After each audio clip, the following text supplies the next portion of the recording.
Hello, everyone. I had some additional thoughts about Ampere versus Big Navi.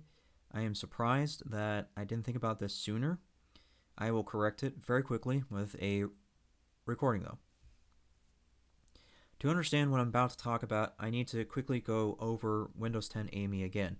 I did a separate recording on this, so if you want to, you know, listen to more of it, then I will link that in the description for you. Short version of Windows 10 AMI. It's a gutted version of Windows 10. It removed a lot of things, including Windows updates. Because Windows Update is removed, it does not have access to DirectX 12. It has access to DirectX 11 in the current build, as far as I understand.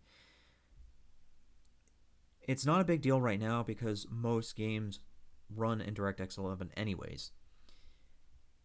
One thing to note, though, with this project is that while it may not have access to DirectX 12, it does have access to Vulkan.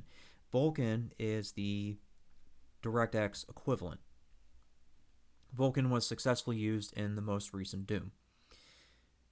That's everything in a nutshell here. Now, Vulkan is where I need to focus my efforts because of, the whole video card discussion. To do that, I have to now talk about benchmarks. Over the years, both CPUs and GPUs have had unique results in certain applications. In AMD's case, they've had certain families of video cards that perform better in Vulkan than NVIDIA could possibly do. So I think that's actually probably a limiting factor for AMD because whatever is causing them to do better in Vulkan is perhaps their greatest strength. It could potentially beat NVIDIA if history repeats itself and Big Navi is once again performing better in Vulkan than NVIDIA does. That's kind of what we need to discuss because if this Windows 10 AMI project is, as I predict, the final nail in Windows' coffin, then it's highly likely that we'll get a new gaming operating system in the future. If that happens, it's entirely possible that Vulkan will take over for DirectX 11 functionality because DirectX is property of Microsoft. If a new operating system was created, they would have to jump through hoops to get DirectX on that. So the easier solution is to go to Vulkan. That is going to be the biggest discussion from Big Navi all the way out to the next generation. I surely hope we get a new gaming operating system within the next 10 years, but that all depends on people asking for it. As I mentioned in the last recording with the summary of Ampere versus Big Navi, the problem is most people don't want to educate themselves on these topics. People's lack of education in computers and things is the exact reason why Windows has prevailed for the last 10 plus years as the gaming operating system. It's because people just don't want to learn. In a way, people are the reason that the market hasn't changed. It's because they stick to what they know and they're not wanting to accept change or learn it.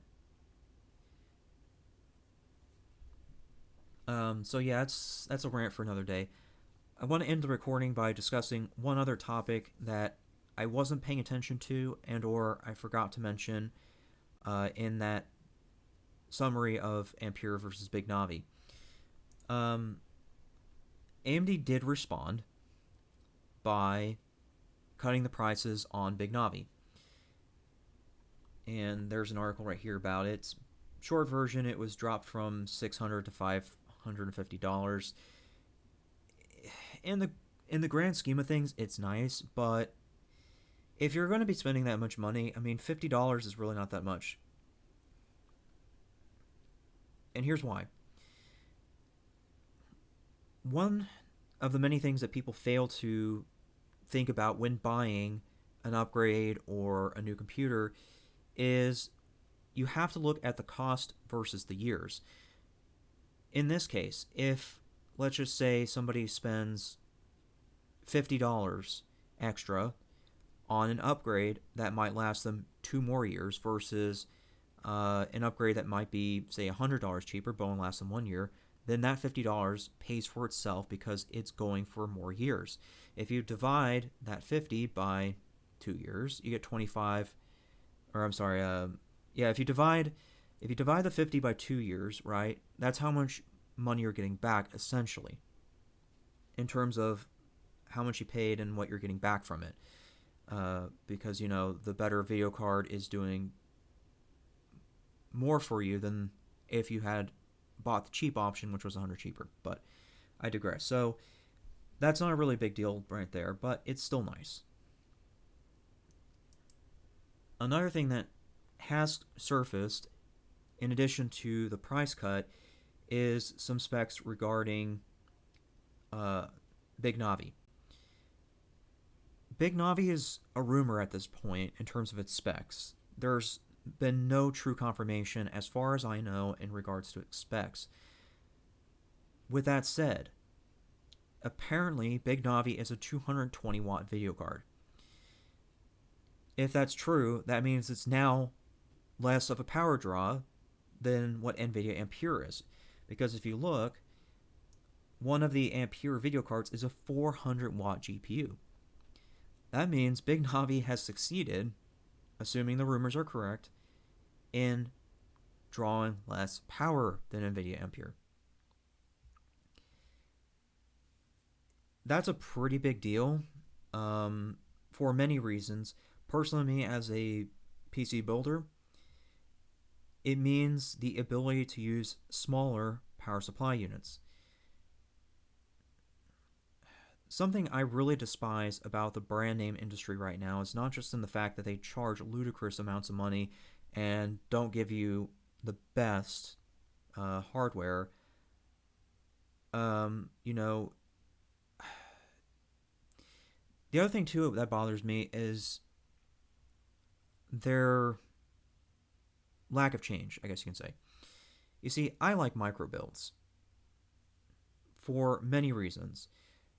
Perhaps the biggest reason that I like micro builds is because it's easier to cable manage, not just in building it, but for the user as well. I'll get to that in a minute. But reason two is that most people will never saturate all of the expansion slots on an ATX motherboard. Micro ATX motherboards have more than enough expansion slots for the vast majority of users out there. The USB slots might be a bit different on micro ATX motherboards in comparison to ATX, but you can solve that problem real quick with a USB hub, so that's a moot point right there. But it's the expansion slots that need to be the focus. Third reason that I like micro builds is because it gives you flexibility. Let's just say in a hypothetical scenario, you love gaming, you build a computer for gaming, but then you decide that you love gaming so much you want to share it with the world. You want to become a streamer. Well, now, because you have invested the money and time to assemble a micro build, that gives you a lot of options as a streamer in comparison to an ATX build. Micro ATX cases are very small and very easy to pick up.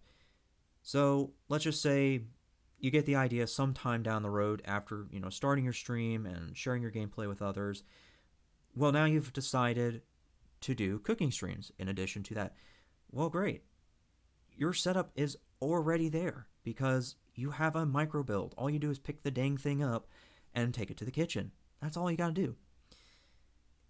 I can guarantee you that it's a lot easier to do with a micro ATX build than it is an ATX build because of how huge those cases are.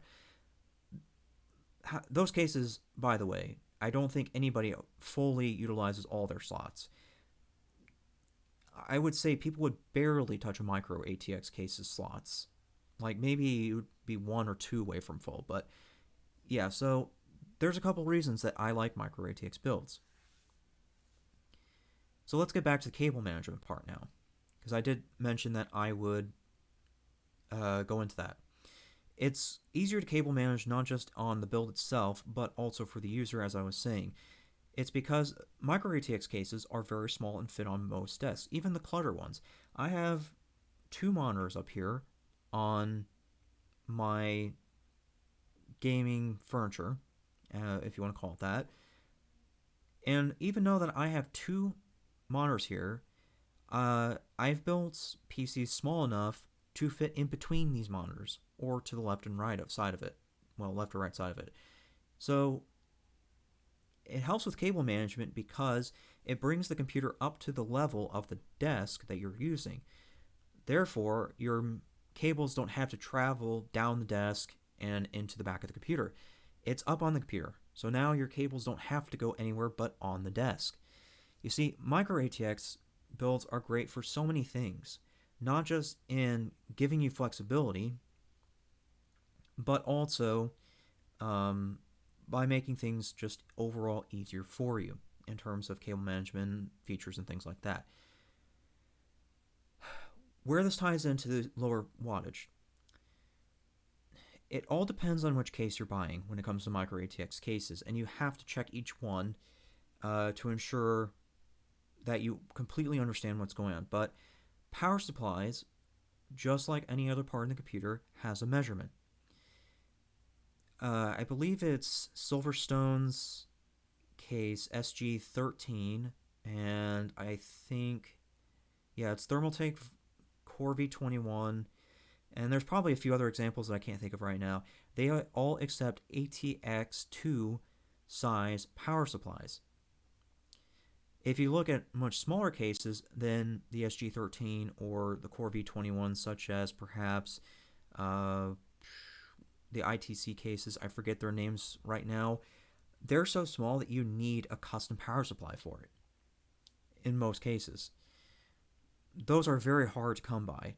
Those very custom, very small power supplies.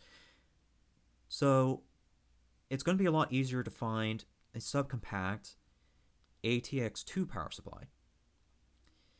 However, your ATX2 power supplies, the subcompact ones anyways, generally speaking, aren't that high in wattage. And they're a bit hard to come by as well. Certainly not as hard to come by as, say, the smaller custom power supplies, but they're still hard to come by. And even then, they're lower in wattage. So, this tells me right here that I will likely never be able to do a micro build with Ampere. We'll see though, but that's just my initial guess based on that 400 watt GPU thing right there. If Navi is truly 220 watts, then that's going to be the micro ATX case friendly video card. That's all I have though. Thanks for listening.